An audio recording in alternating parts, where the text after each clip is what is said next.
The desert wind moves the same way it has for 26 centuries, drifting low across the plains of Pars, curling through stone ruins that were once the proudest palace on earth. If you listen closely enough, beneath the silence, there's a story still humming in that wind. A story about a man who built the largest empire the ancient world had ever seen, and who chose, against the grain of his violent age, to rule it with something startlingly close to mercy. His name was Cyrus. History would come to call him Cyrus the Great. And for the next while, we're going to walk through his life slowly, unhurried, the way a story like this deserves to be told. Picture Persia in the 6th century before our era. Not yet an empire, not yet a name spoken with reverence in distant courts. Just a modest kingdom tucked into the highlands of what is now southern Iran, a vassal territory paying tribute to the powerful Median Empire to its north. The Persians were skilled herders and horsemen, proud but small, one of many peoples living in the long shadow of larger powers. Nothing about their circumstances suggested that within a single generation, the world's political map would be redrawn around them. Into this world Cyrus was born, sometime around 600 to 580 BCE. The details hazy enough that legend rushed in to fill the gaps. The Greek historian Herodotus, writing a century later, gives us a tale almost too perfect to be true, a prophetic dream, a king who feared his own grandson, an infant ordered killed and secretly spared, a boy raised by herders who grew up not knowing his royal blood, whether myth or memory. The story tells us something important. Even in antiquity, people sensed that Cyrus's rise needed an extraordinary explanation. Ordinary beginnings didn't seem to fit a man who would do what he did. What we know with more confidence is this. Before we continue, if these stories have become part of your nights, consider subscribing to the channel as we prepare another story for you. Thank you, and enjoy the rest of the story.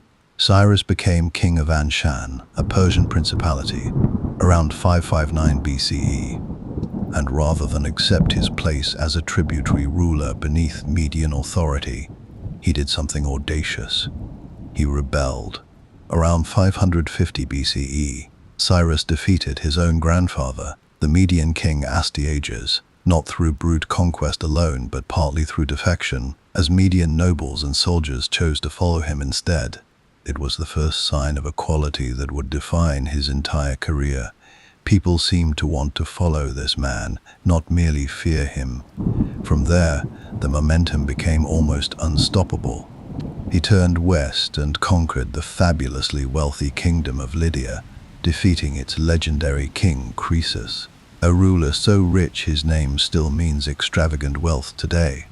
He turned his attention to the Greek cities of Asia Minor and brought them under Persian control. And then came the conquest that would echo through scripture and legend alike. In 539 BCE, Cyrus marched into Babylon, one of the greatest cities the world had ever known, and took it with remarkably little bloodshed.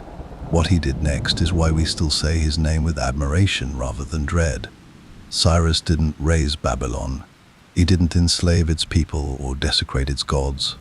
Instead, he presented himself as a liberator, restoring temples, honoring local customs, and issuing what historians now regard as one of the earliest known declarations of religious tolerance, inscribed on a clay artifact we call the Cyrus cylinder. He allowed the Jewish people, exiled in Babylon for decades, to return home to Jerusalem and rebuild their temple. An act of such profound consequence that the Hebrew Bible remembers Cyrus not as a conqueror at all, but as an instrument of the divine. This was the heart of what made Cyrus different. He governed a sprawling, dazzlingly diverse empire, stretching eventually from the Mediterranean coast to the edges of India, not by erasing the identities of conquered peoples, but by allowing them to keep their languages, their religions, their local customs and laws. He understood something that few rulers of his era grasped, that an empire built on respect lasts longer than one built purely on fear. He was, by most ancient accounts, a man of remarkable character, disciplined, restrained, curious about the customs of others, generous to defeated enemies, and humble enough to listen to advisors rather than rule by impulse alone. Even his death, around 530 BCE, reportedly in battle against the Massagetae, people near the empire's northeastern frontier, carries a kind of fitting symmetry. He died as he lived, in motion, still pushing the boundaries of what one man and one vision could achieve. So settle in. Let the wind keep moving across the plains of Pars. In the chapters ahead, we'll trace his footsteps from a hidden childhood to the founding of the Achaemenid Empire and discover exactly how a boy raised among shepherds became, quite simply, great. To understand Cyrus, we have to begin not with an empire, but with a story so dramatic, it sounds like it belongs in myth rather than history. And in truth, it sits somewhere between the two. A place where legend and fact blur together so completely that even now, scholars debate where one ends and the other begins. Herodotus, writing in Greece 100 years after Cyrus's death, gathered the tales that circulated about his birth, and what he recorded reads less like a biography and more like the opening of an epic. The story begins with a king named Astyages, ruler of the Medes, the dominant power in the region at the time, lord over the smaller Persian kingdoms that paid him tribute and bent to his will.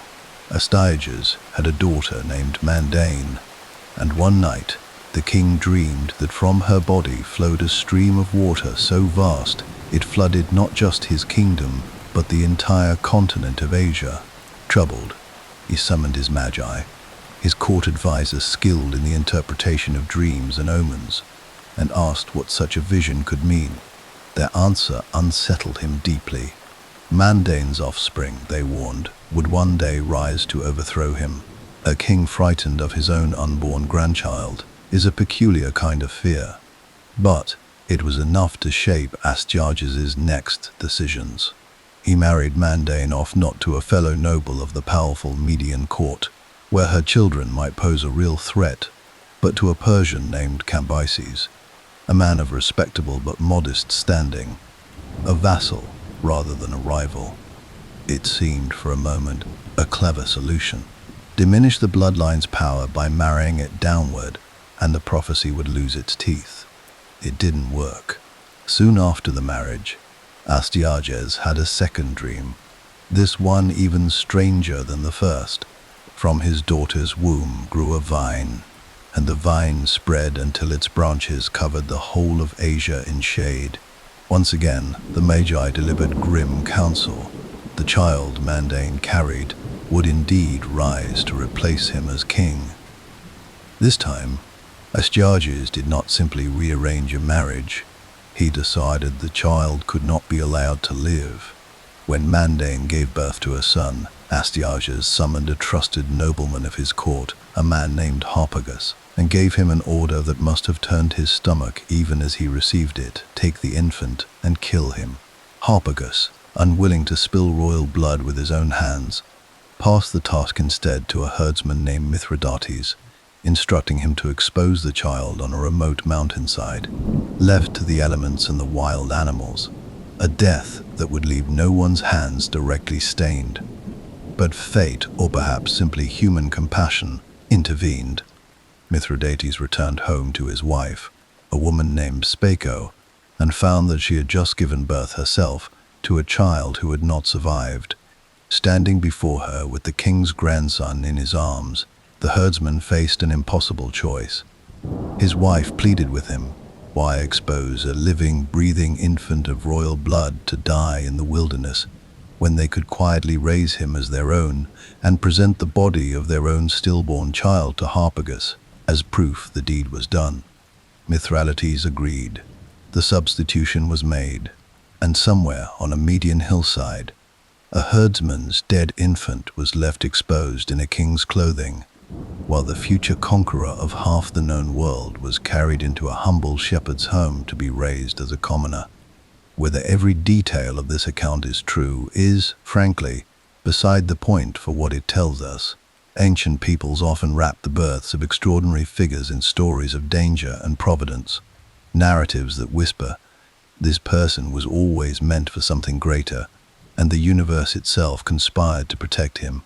We see similar patterns in tales told about Moses, about Romulus and Remus, about countless figures whose greatness seemed to demand an origin worthy of it. The truth of Cyrus's early childhood is almost certainly less theatrical, but the legend endured because it captured something the Persians wanted to believe about their founder, that he was marked from birth, that destiny itself had reached down and spared him for a purpose. According to Herodotus, the boy grew up among the herdsmen, strong, clever, and naturally commanding, the kind of child other children instinctively gathered around and obeyed. And it was this very quality that eventually unraveled the secret of his birth. As the story goes, the young Cyrus, around the age of 10, was playing a game with other village children in which he was chosen by the other children themselves to play the role of king. With startling authority for a boy his age, Cyrus assigned roles to his playmates, ordering some to build him a palace, others to serve as his guards, and one unfortunate boy, the son of a prominent Median noble, was assigned a lesser task and refused to obey, given that Cyrus was merely a herdsman's son in the eyes of the village. Enraged at the boy's defiance, Cyrus had him seized and whipped, exactly as a king might punish disobedience. The noble boy's father was furious and brought the matter directly to Astyages, demanding justice for his son's humiliation at the hands of a common herder's child. Astyages summoned Cyrus before him, and it was in this audience, looking into the boy's face, his bearing, his unmistakable air of command, that the old king felt a chill of recognition. He questioned the herdsman Mithridates, who eventually broke under pressure and confessed the truth. The boy standing before Astyages was not a herder's son at all. He was the king's own grandson, alive after all these years, the very prophecy he had tried so desperately to extinguish, having grown up under his nose the entire time. What followed reveals much about the brutal political culture of the era. Astyages, the story tells us, did not kill Cyrus outright a second time. Perhaps he had grown superstitious, fearing to defy fate twice. Perhaps the Magi convinced him the prophecy had already been symbolically fulfilled through the boy's mock kingship in that village game, and the danger had passed. Instead, Astyages turned his fury on Harpagus, the nobleman who had failed to carry out the original order. In a punishment of almost unspeakable cruelty, Astyages had Harpagus's own son killed, and served the flesh to Harpagus at a banquet without his knowledge, revealing the truth only after the meal was finished. It was an act of vengeance so savage that Harpagus, understandably, never forgave the king, and would later play a pivotal, quiet role in helping Cyrus rise against his grandfather. Cyrus himself was sent away, back to his birth parents in Persia, allowed to live, but stripped of any claim near the Median throne, or so Astyages believed. What's striking, when we step back from the dramatic flourishes, is how this story functions, almost like an ancient warning label on the nature of power. A king so consumed by fear of losing his throne that he was willing to murder an infant, mutilate a loyal servant's family, and ultimately, through his own cruelty, create the very enemy who would topple him. Astyages spent a decade trying to outrun a prophecy, only to discover that his own choices were what brought it to life. Had he simply embraced his grandson rather than fearing him, history might have unfolded entirely differently. Instead, his paranoia planted the seeds of his own undoing, and quietly, patiently, in the highlands of Persia, those seeds were already beginning to grow into a young man who would, in time, return to claim everything his grandfather had tried so hard to deny him. Years passed quietly in the highlands of Persia, and the boy who had once been condemned to die on a Median mountainside grew into a young man largely outside the watchful eye of the grandfather who feared him. Whether Astyages ever fully relaxed his guard or simply convinced himself the danger had passed, we cannot say for certain. What we do know is that by the time Cyrus reached adulthood, he had returned to his birth family, the royal house of Anshan, a small Persian kingdom subject to Median overlordship. And there he began the slow, deliberate process of becoming a ruler in his own right. Around 59 BCE, Cyrus ascended to the throne of Anshan, inheriting a position that, on paper, looked unremarkable. Anshan was not an independent power. It was a vassal state, one of several Persian territories that owed tribute, loyalty, and military service to the Median king. To the wider world, this was simply another minor succession in a minor kingdom, the kind of event that would barely register in the courts of the great powers. Babylon, Egypt, Lydia. These were the names that mattered on the international stage. Persia, and Cyrus along with it, existed in their shadow. But shadows can be deceiving, and history has a way of rewarding patience disguised as obscurity. While the great powers watched each other, jockeying for advantage in the wider Near East, Cyrus spent his early years as king doing something quieter and, in hindsight, far more consequential. He began unifying the Persian tribes beneath him, not merely as a subject ruler collecting tribute on behalf of the Medes, but as a leader building genuine loyalty among his own people. Persian society at the time was a loose confederation of tribes, each with its own customs and chieftains, the Pasargadae, the Marathi, the Masbi, and others, bound together more by shared language and culture than by any single unifying authority. Cyrus understood, perhaps instinctively, perhaps through careful observation of the larger empires around him, that scattered tribes with divided loyalties could never challenge a power like Media. United, however, under a single capable leader, they might become something else entirely. It's worth pausing here to consider the political landscape Cyrus was born into, because it helps explain just how audacious his eventual rebellion truly was. The Median Empire, ruled by his grandfather Astyages, was no minor regional power. It stretched across a significant portion of the Iranian plateau and into parts of Anatolia, a confederation built through generations of conquest and consolidation. The Medes had, only decades earlier, joined with Babylon to help bring down the mighty Assyrian Empire, sacking its capital at Nineveh and erasing one of the most feared military powers the ancient world had ever known. This was not a fragile kingdom ripe for the taking. This was a seasoned, battle-tested empire with deep resources and a proven war machine. For a vassal king of a small Persian territory to even contemplate rebellion against such a power would have seemed, to most observers of the time, an act of near suicidal ambition. And yet, the seeds of that rebellion had already been planted, ironically, by Astyages himself. Remember Harpagus, the Median nobleman who had been ordered to kill the infant Cyrus decades earlier, and who, upon failing to carry out that order properly, was forced to watch in horror as Astyages served him his own son's flesh at a banquet as punishment. That wound, as you might imagine, never healed. Harpagus carried his hatred for Astyages quietly for years, waiting, watching, for an opportunity to see the king humbled. When Cyrus began to chafe against Median authority, Harpagus saw his chance, and according to ancient accounts, became a secret correspondent and conspirator, encouraging Cyrus toward rebellion and promising that key elements within the Median nobility and military would defect the moment war began. Around 573 BCE, Cyrus made his move. He rallied the Persian tribes, presenting himself not merely as a regional ruler seeking independence, but as a liberator destined to free the Persian people from subjugation. Ancient sources describe him gathering the tribal leaders and putting them through a kind of deliberate test.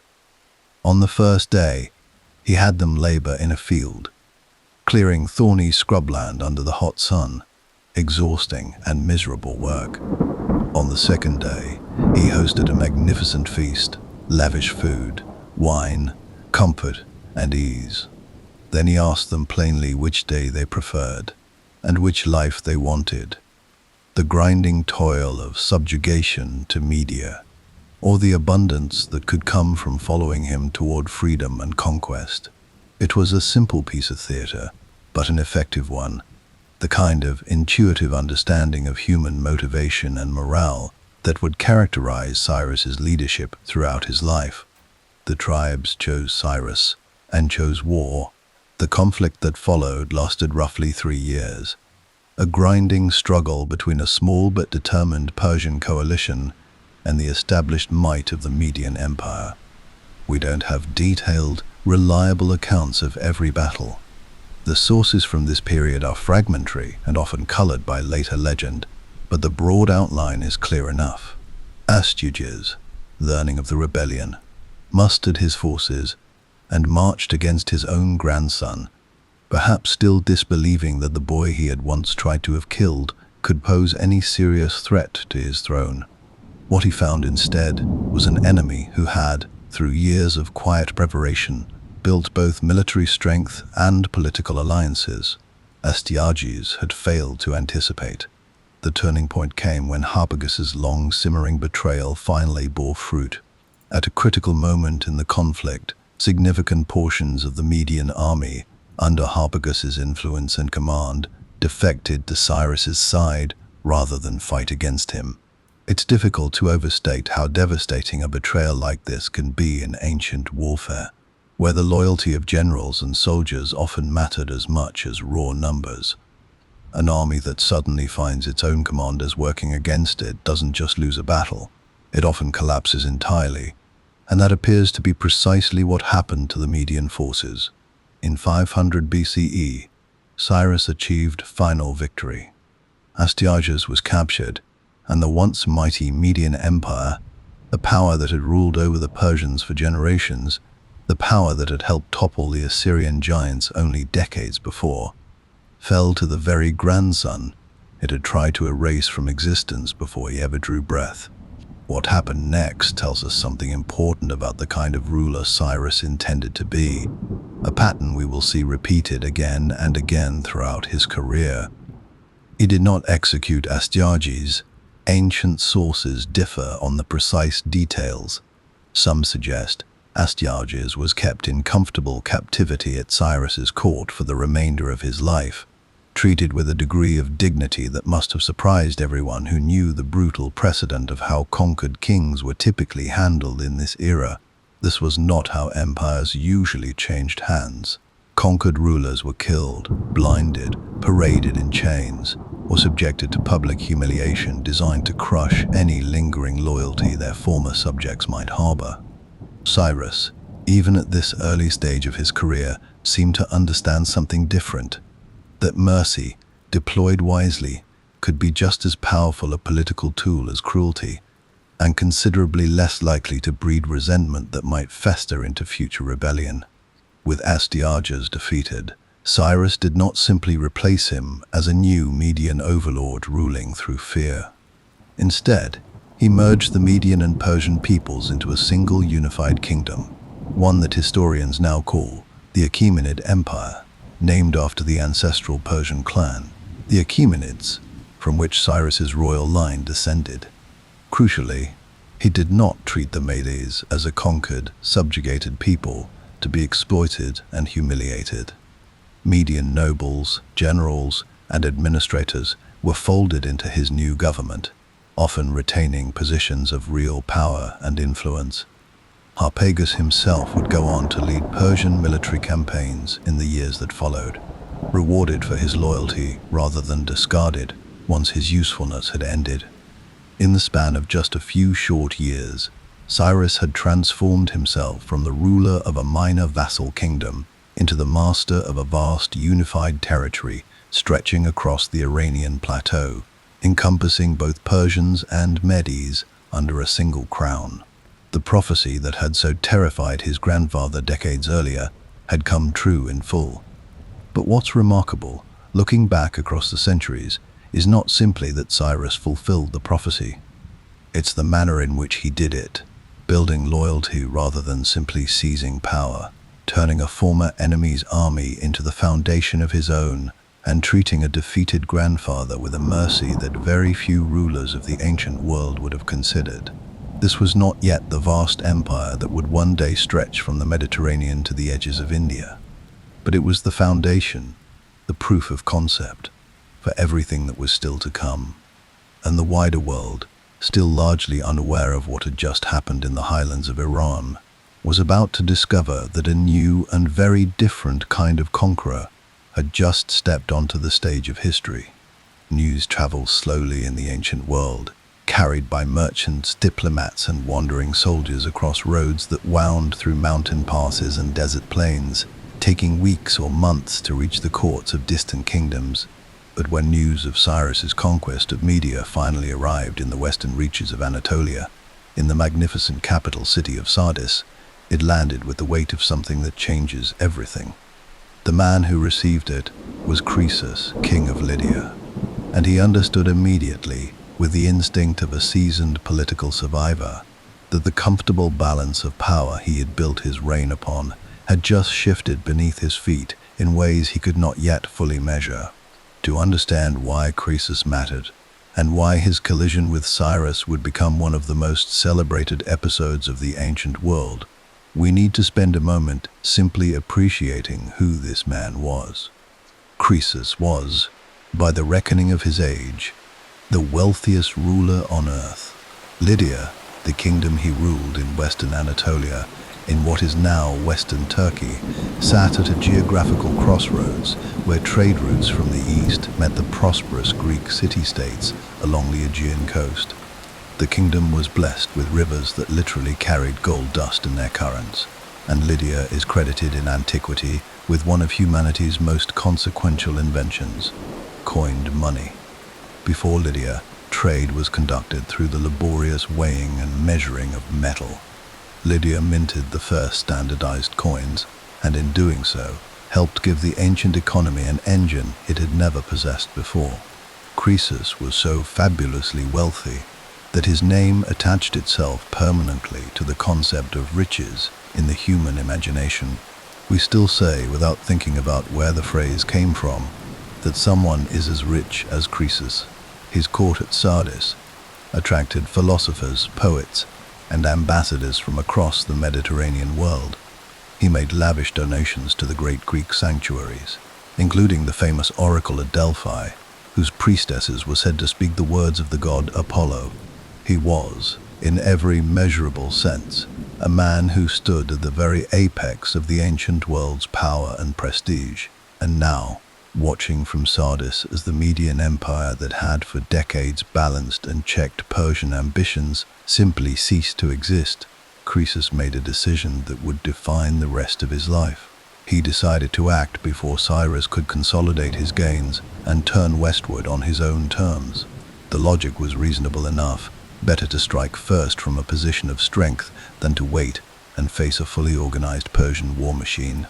Croesus consulted the oracle at Delphi, as he was known to do with major decisions, sending rich gifts ahead to ensure divine goodwill, and receiving in return one of history's most famously ambiguous prophecies. If Croesus crosses the Halys River and makes war against the Persians, the oracle told him, a great empire will be destroyed. Croesus took this as divine encouragement. He shouldn't have. The Delphic oracle had a magnificent gift for prophecies that were technically accurate and entirely misleading at the same time, and this one was no exception. The great empire that would be destroyed, as events would prove, was not Persia's. It was his own. Around 547 BCE, Croesus marched his armies east across the Halys River into the territory of Cappadocia, which Cyrus now controlled. The armies met in battle, a fierce, inconclusive engagement that neither side could call a decisive victory. Croesus, reasoning that neither he nor Cyrus had the advantage, made what seemed, at the time, a prudent military decision. He withdrew back across the Halys, sent his allied forces home for the winter, and planned to gather a larger coalition the following spring before resuming the campaign. He sent word to his allies, among them Egypt, Sparta, and Babylon, requesting their forces join him for the renewed offensive. Cyrus had no intention of giving him the winter. In a move that demonstrated the aggressive, initiative-seizing quality of his military thinking, Cyrus pursued Croesus immediately, following him back into Lydian territory without pause, denying him the breathing room his strategy depended upon. By the time Croesus understood what was happening, Persian forces were already crossing deep into Lydia, moving towards Sardis itself. Forced to fight before he had planned to, before his allies could assemble and march to his aid, Croesus mustered whatever troops he still had available and prepared to defend his kingdom. The decisive battle was fought on the plains outside Sardis, and it is here that one of the more fascinating tactical details of the ancient world enters the story. Lydia's military strength rested significantly on its cavalry, riders of exceptional quality who had given Croesus victories in earlier campaigns. Cyrus, facing this strength, employed a counter that was as practical as it was brilliantly simple. He placed camels, seized from supply and baggage trains, at the front of his advancing forces. Horses, it turns out, have a deeply instinctive aversion to the smell and sight of camels, animals foreign to their experience and unsettling to their nerves.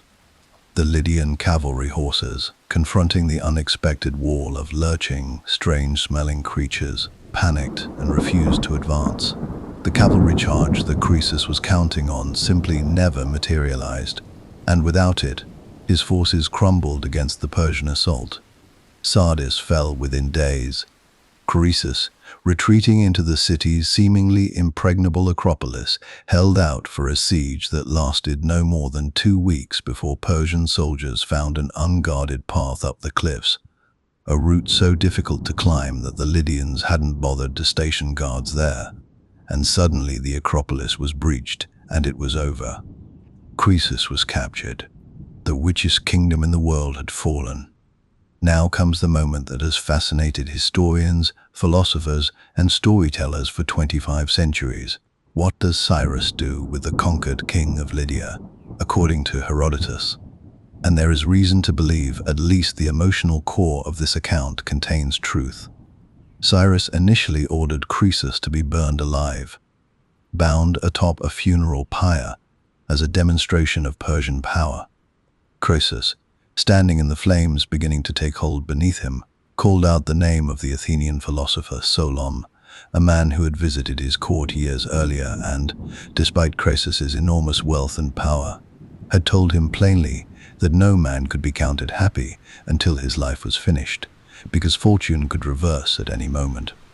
Croesus, who had dismissed the philosopher's wisdom at the time as the boring moralizing of a man who didn't understand what wealth and power felt like, understood it now with devastating clarity.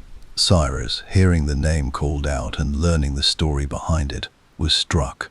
The account says he ordered his men to quench the fire, but that the flames had grown too large to extinguish easily, and that Croesus was only saved by a sudden rainstorm. Whether the rain was divine intervention or poetic embellishment by later storytellers, the outcome was the same. Croesus lived, and Cyrus kept him at his court, not as a prisoner displayed in chains, but as an advisor, even a companion of sorts, a man whose experience and perspective the Persian king evidently found valuable rather than threatening. The relationship between Cyrus and Croesus, as Herodotus depicts it, became something almost unlikely.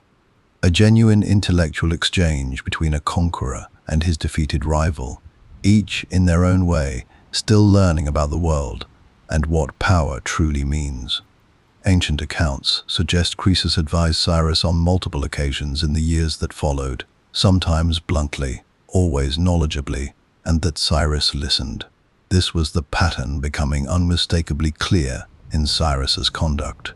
He was building something that the ancient world had rarely seen, an empire whose primary currency of stability was not terror, but a carefully cultivated sense among the conquered. that surrender to Cyrus was not the end of their world. Defeated kings were treated with dignity. Local customs and institutions were left intact wherever possible. The people who came under Persian rule were given reason to believe that their new situation, while undeniably changed, was not one of obliteration, but of incorporation. The conquest of Lydia also delivered Cyrus an extraordinary inheritance. Not just the gold and treasuries of Croesus, staggering as those were, but the Greek cities of the Aegean coast that had previously paid tribute to Lydia. Cyrus now controlled the western edge of Asia Minor, with its sophisticated Greek urban culture, its rich trade networks, and its restless, intellectually vibrant population. He had moved from the highlands of Iran to the shores of the Aegean Sea in barely a decade. The world was beginning to understand what it was dealing with, and Cyrus was only just getting started.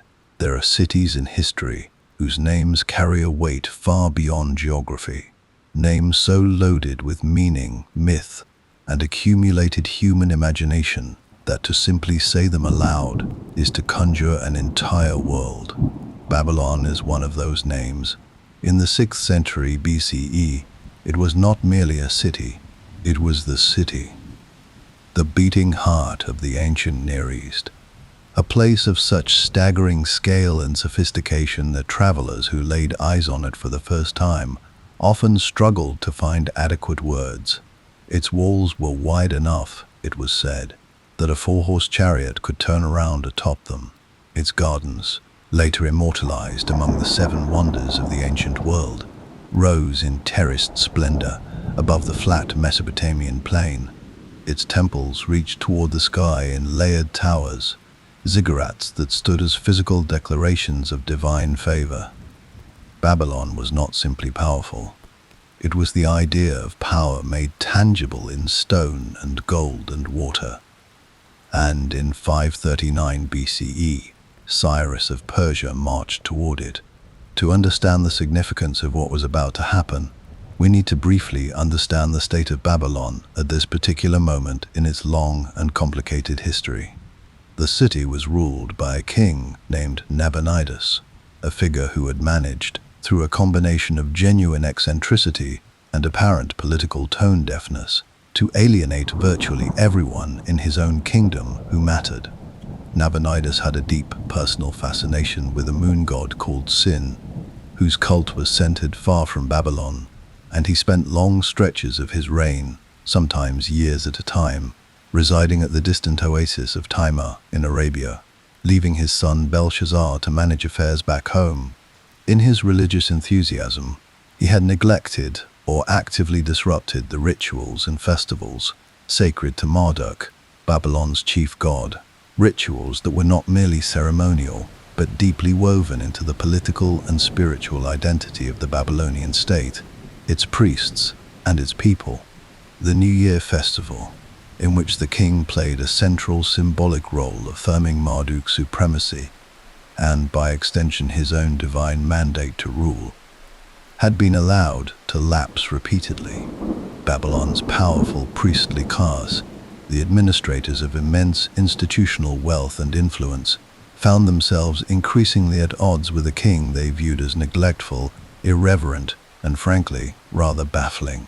It was into this quietly simmering discontent that Persian intelligence, and Cyrus himself, clearly paid very careful attention.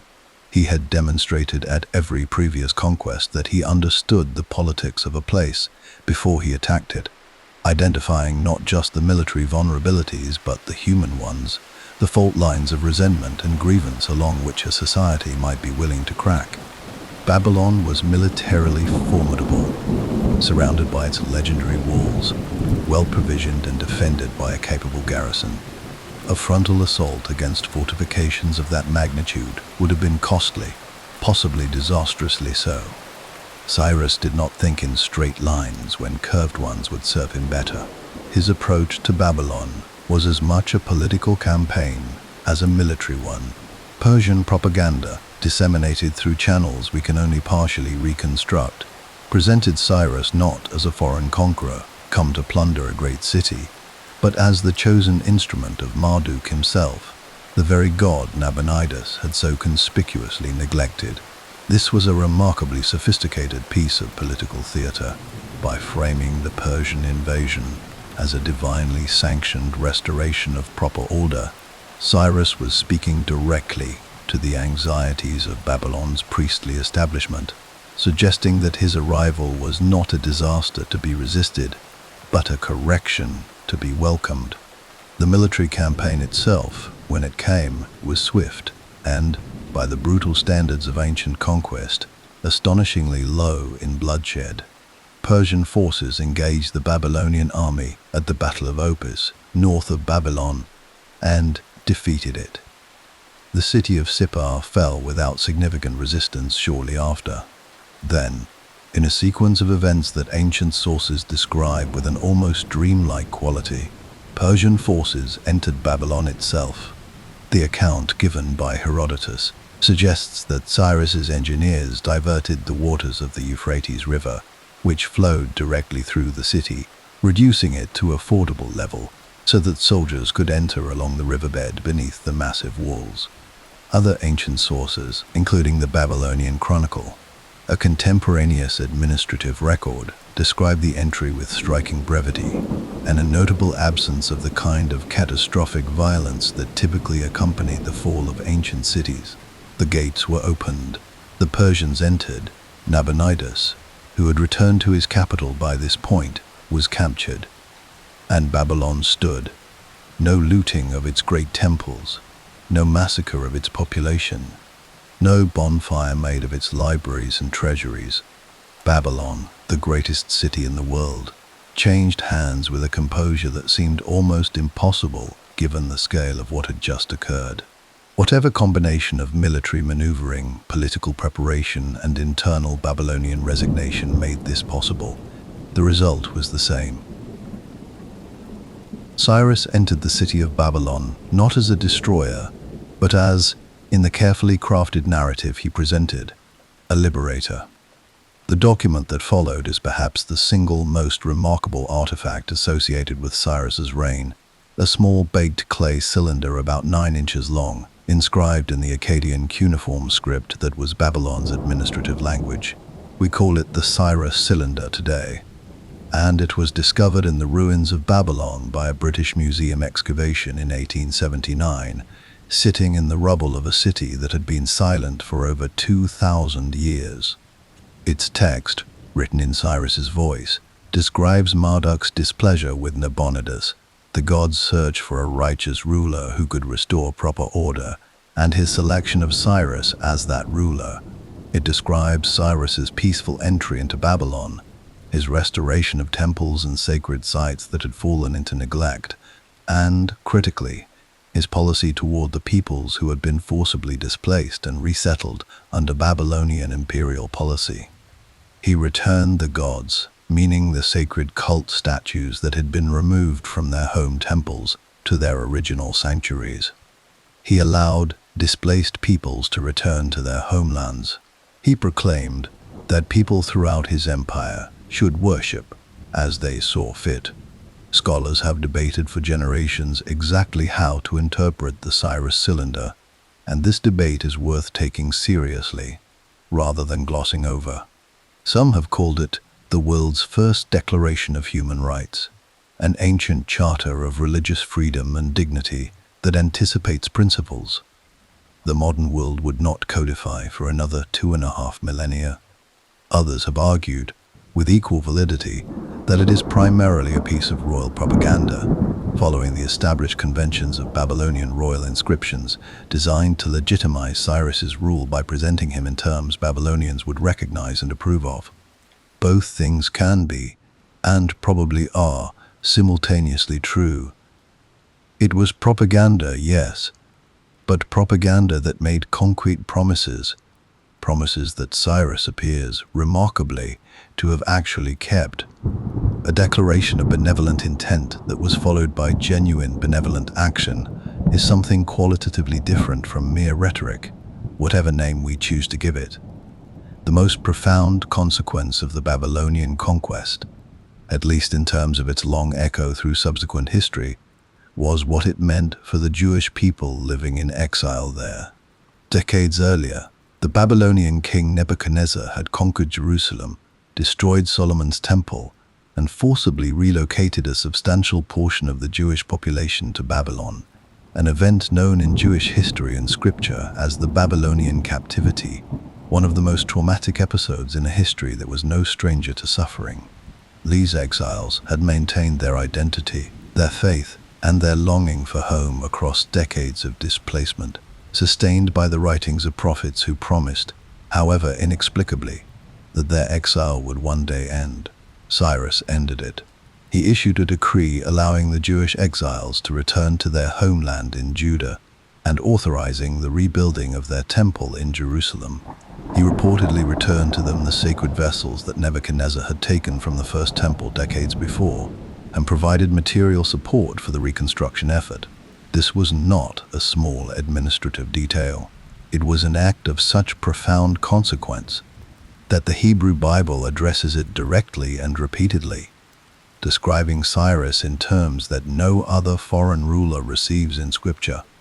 The book of Isaiah refers to him as the Lord's anointed, the Hebrew word being Mashiach, Messiah, a designation of divine appointment that is extraordinary in its context. In a tradition fiercely protective of its monotheism and deeply wary of foreign rulers, Cyrus is remembered not as a conqueror, but as an instrument of God's mercy toward his people. The fall of Babylon did not just add the richest city in the world to Cyrus's empire. It established something harder to measure, but more enduring than any territory. A reputation stretching from the Aegean coast to the hills of Judah for a kind of rule that the ancient world had not quite encountered before. And as that reputation spread outward in every direction, carried by the returning exiles and the merchants and the diplomatic correspondents of a dozen kingdoms, it continued to shape the way people's yet unconquered thought about what it might mean to fall under Persian rule. Not destruction, not obliteration. Something more complicated, more interesting, and in many ways more unsettling to the existing order of things. An empire that asked not for your annihilation, but for your cooperation. That was a genuinely new idea, and it was changing the world. An empire is easy to win and almost impossible to keep. History offers this lesson with such regularity, across so many centuries and civilizations, that it begins to feel less like a historical observation and more like a law of nature. Men of tremendous military ability, commanders who shattered armies and toppled cities with terrifying efficiency, have left behind empires that crumbled within a generation of their deaths because they never understood the harder problem, that conquest and governance are two entirely different arts, demanding entirely different instincts, and that a man who mistakes one for the other rarely builds anything that lasts. Cyrus understood this distinction in a way that seems, even now, remarkable for the age in which he lived. By the time Babylon fell in 539 BCE, he sat at the center of the largest empire the world had yet seen, a territory stretching from the shores of the Aegean Sea in the west to the eastern reaches of modern-day Afghanistan and Pakistan, encompassing dozens of distinct peoples, languages, religions, legal traditions, and ways of organizing human life. The logistical challenge alone was staggering. How do you hold together something that vast? How do you maintain order and collect revenue and project authority across thousands of miles of desert, mountain, steppe, and river valley, with nothing faster than a horse for communication and no technology that even remotely resembles what we would today call infrastructure? The answer, Cyrus developed, refined across years of practical governance, was as elegant as it was unprecedented. Rather than attempting to flatten the extraordinary diversity of his empire into a uniform Persian mold, imposing a single language, a single religion, a single set of customs on peoples who had built their identities over centuries, he worked with the existing grain of each society he absorbed. Conquered territories were organized into administrative units called satrapies, each governed by a satrap, a word roughly translating to protector of the kingdom.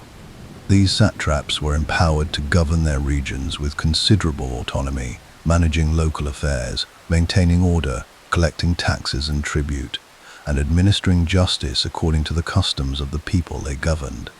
The imperial center, Cyrus and his court, set the broad parameters and expectations, but the day-to-day reality of governance in each region looked far more familiar to its inhabitants than the governance of most ancient empires typically allowed.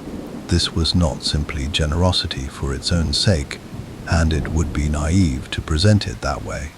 It was also brilliantly practical, an empire that allows local customs to continue, that doesn't demand the replacement of local gods with Persian ones or the abandonment of local law in favor of a foreign code, faces far less internal resistance than one that insists on total cultural transformation.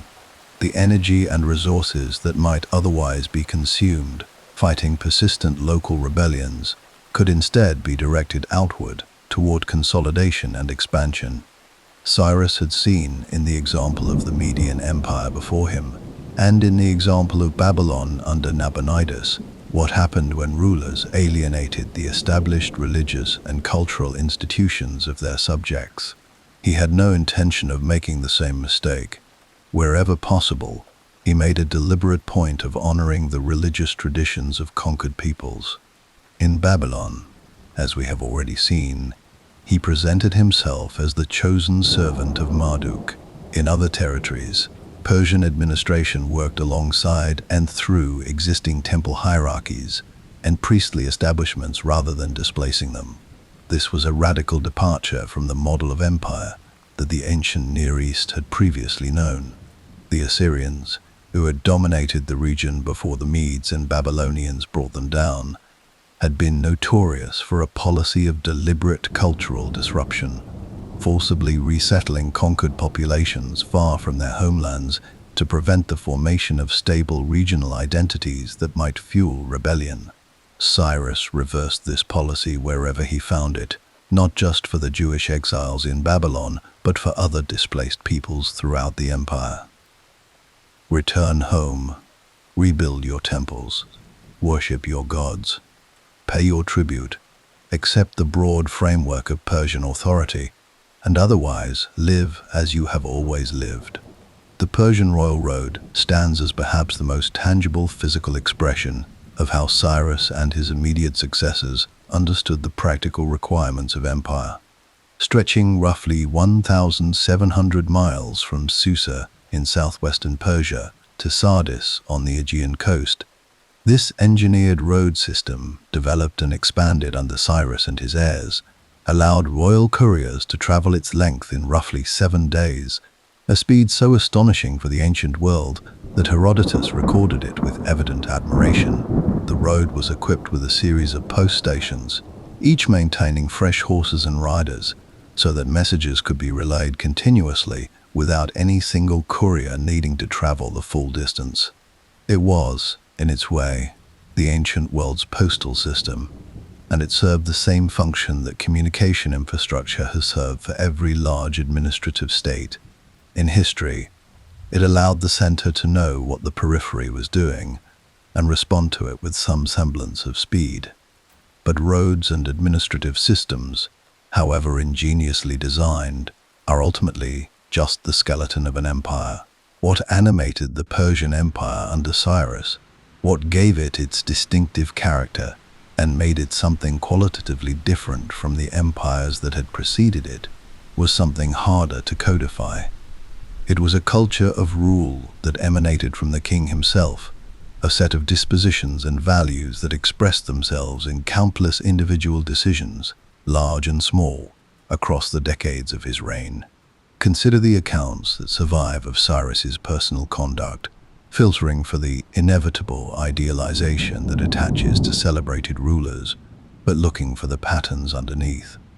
Across multiple ancient sources, Greek, Hebrew, Babylonian, Persian, a consistent picture emerges of a man who listened before he spoke, who valued the counsel of those with knowledge and experience different from his own, and who appeared genuinely curious about the peoples and cultures that came under his rule, rather than indifferent or contemptuous toward them.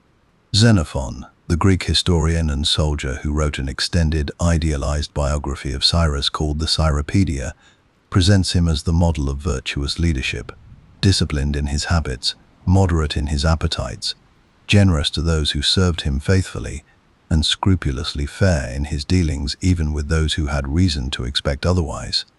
We need to hold Xenophon at some distance, because the Cyropedia is as much philosophical treatise as biography, an argument about what good leadership looks like, dressed in the clothing of a historical life. Xenophon was writing for a Greek audience, making a point about governance and character, and Cyrus was his chosen exemplar. The portrait is almost certainly idealized beyond what the man himself could have sustained in every moment of a life spent constantly at war. And in the exhausting logistics of empire, Cyrus was a conqueror, and conquest involves violence, death, and the imposition of one's will on people who did not ask for it. We should not allow the relative restraint of his methods to entirely obscure that fundamental reality, and yet the restraint itself was real enough to leave marks in the historical record that cannot be easily dismissed. The returning Jewish exiles carried home stories of a Persian king who had freed them, and those stories shaped a significant portion of the Hebrew Bible's political theology. The people of Babylon, whose city was taken without a massacre, did not rise in mass revolt against Persian rule in the years immediately following the conquest. The Median nobility, which might have spent generations plotting to reclaim its lost supremacy, was instead absorbed into the Persian administrative apparatus in ways that gave it reason to cooperate rather than resist. These are not the outcomes of blind luck. They are the outcomes of deliberate choices made consistently across years by a ruler who had thought carefully about what he was building and how he wanted it to stand. Cyrus spent the years following the Babylonian conquest continuing to expand and consolidate the empire's boundaries. He moved east, extending Persian authority into the territories we now call Afghanistan and Central Asia, regions that were home to nomadic confederacies and settled kingdoms alike, each presenting its own challenges and requiring its own diplomatic and military approach. The empire stretched further and further, its borders pressing outward against the vast, ungovernable steppes of Central Asia, where the rules of engagement that had worked so well against the settled kingdoms of Lydia and Babylon began to encounter their limits. Because the steppe is different from the city. The city has walls, temples, treasuries, populations that can be fed or starved, nobles that can be bought or threatened, institutions that can be co-opted. The steppe has none of these things. It has only space, and people who know how to use space in ways that settled armies, trained to fight and win and then hold what they've taken, find profoundly difficult to answer. It was at this frontier, at the edge of the world his genius had built, where the next and final chapter of Cyrus's life would ultimately be written. And it would be written, as the greatest stories so often are, not in triumph, but in the unsparing language of human limits. There is a particular kind of hubris that doesn't announce itself loudly. It doesn't arrive with trumpets or declarations of invincibility. It creeps in quietly, carried on the back of success, settling into the bones of even the wisest men as a subtle, almost imperceptible conviction that what has worked before will work again, that the methods which tamed Lydia and Babylon and 100 smaller kingdoms in between will translate naturally to whatever comes next, that the world, in all its variety, will eventually yield to the same approach that has worked so consistently until now. Cyrus had more reason than almost any man alive to feel that confidence. He had, in the span of roughly 2 decades, built the largest empire the ancient world had ever seen. He had done it with a combination of military brilliance and political sophistication that had humbled kings who began with far more resources than he ever possessed. He had crossed deserts and mountains, forded rivers, breached walls, and turned enemies into allies with a regularity that must have begun to feel, even to him, like something approaching a personal destiny. The gods, whichever gods one cared to name, appeared to be consistently on his side. But there was one frontier where the rules were different, one direction in which the empire pressed where the familiar architecture of conquest, the city walls to breach, the priestly establishments to court, the noble families to absorb, the trading networks to co-opt, simply did not apply. To the northeast, beyond the established edges of Persian-controlled territory, beyond the rivers and the settled agricultural plains that had defined the known world of the ancient Near East, lay the vast open steppe, an ocean of grass stretching further than any Persian administrator had reliably mapped. And on that steppe lived peoples who had organized their entire existence around movement, who had no cities to surrender and no temples to desecrate, who could vanish into the grassland like water soaking into sand and reappear 300 miles away before a pursuing army could regroup. The Massagetae were among these peoples, a confederation of nomadic tribes occupying the territory east of the Caspian Sea in what is now roughly the region of modern Kazakhstan and Turkmenistan. They were, by all ancient accounts, formidable in the way that only people shaped entirely by the demands of survival in a harsh and unforgiving landscape can be. They fought from horseback with the fluid, instinctive mastery of people who had been riding before they could walk, using the bow with devastating accuracy at full gallop, and employing tactical retreats not as signs of weakness but as deliberate tools to draw enemies further into terrain where they held every advantage. The Massagetae were ruled at this time by a queen named Tomiris, a figure who emerges from the ancient sources with such vivid, uncompromising authority that she has captivated the historical imagination ever since. Widowed, ruling in her own right over a confederation of warrior tribes in a world where female sovereignty was rare enough to be remarkable, Tomiris was, by all accounts, neither intimidated by Cyrus's reputation nor inclined to be dazzled by it. When Cyrus sent envoys to her court, ancient accounts suggest he proposed marriage, perhaps seeking to absorb her territory and people through the same diplomatic mechanisms he had employed elsewhere. Tomiris, according to Herodotus, saw through the proposal clearly. Cyrus wanted not a wife but a kingdom, and she refused him plainly. What followed was a campaign that Cyrus appears to have prosecuted with a confidence that the terrain and the enemy did not justify. He moved his forces northeast, crossing the Araxes River into Massagetae territory, pressing into the steppe with the same deliberate momentum that had served him so well against settled kingdoms. Ancient sources describe him employing a tactical deception in the early stages of the conflict, setting up an abandoned camp stocked with food and wine, then withdrawing his main forces and waiting. A Massagetae force, led by Tomiris's son, Spargapises, encountered the camp, celebrated what appeared to be an easy victory, ate, drank themselves into vulnerability, and were then set upon by the returning Persian forces. Spargapises was captured alive. Tomiris sent word to Cyrus. "Release my son," she reportedly warned him, "or I will give you more blood than even you can drink."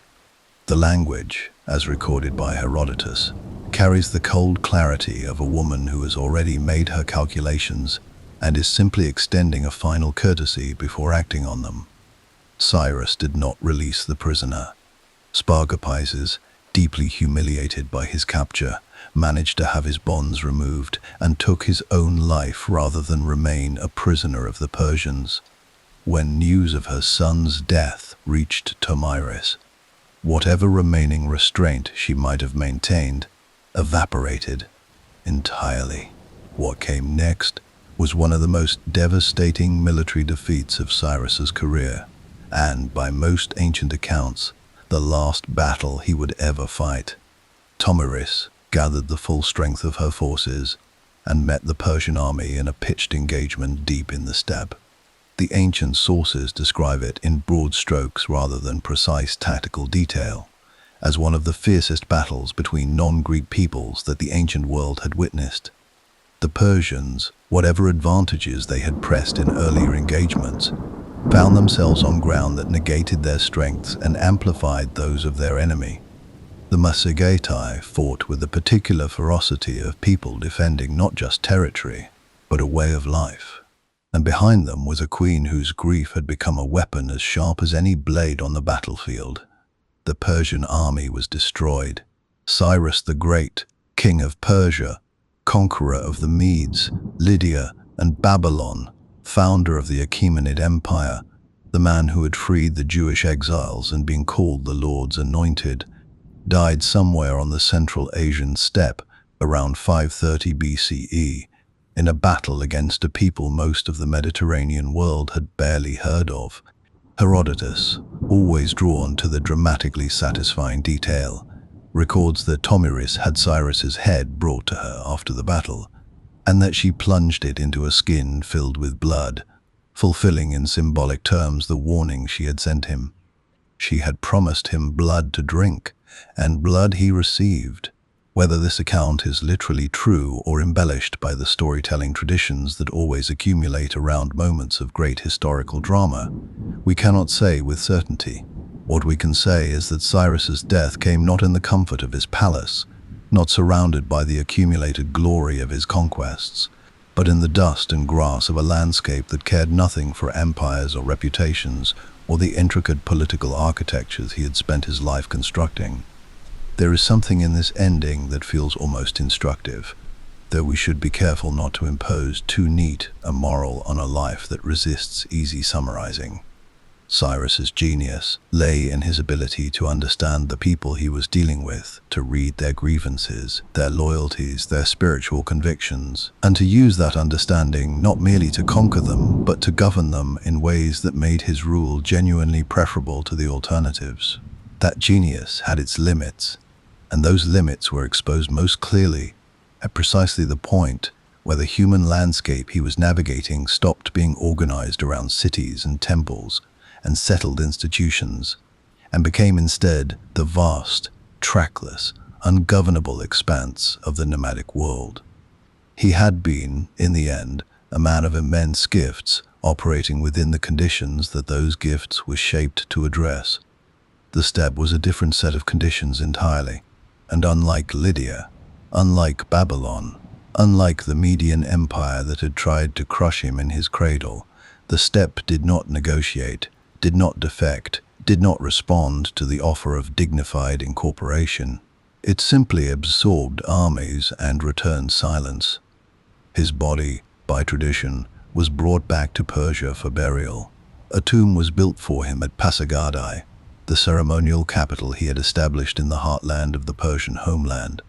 A simple and relatively modest structure by the standards of ancient royal architecture, a stone platform rising in steppe tiers, topped by a small gabled chamber of white limestone. No towering pyramid, no labyrinthine underground complex, just a clean, quiet structure on a plain in southwestern Iran, standing in the landscape much as the man himself seems to have stood in history, without excessive ornamentation, distinguished not by grandiosity but by something harder to name, a kind of gravity, a presence. Ancient accounts record that an inscription once adorned the tomb, though whether the exact words attributed to it are genuine or later invention remains a matter of scholarly discussion. The words, as recorded, were simple. "O man, whoever you are, and wherever you come from, for I know that you will come. I am Cyrus, who gave the Persians their empire. Do not begrudge me this little earth that covers my body." Whether he wrote those words or not, they sound like him. Measured, unboastful, quietly confident in the scale of what had been accomplished, and yet asking nothing extravagant from the world in return. A man who had held half the known world in his hands, and in the end asked only for the ordinary mercy of a grave. The world he left behind would not forget him easily, or quickly, or perhaps ever at all.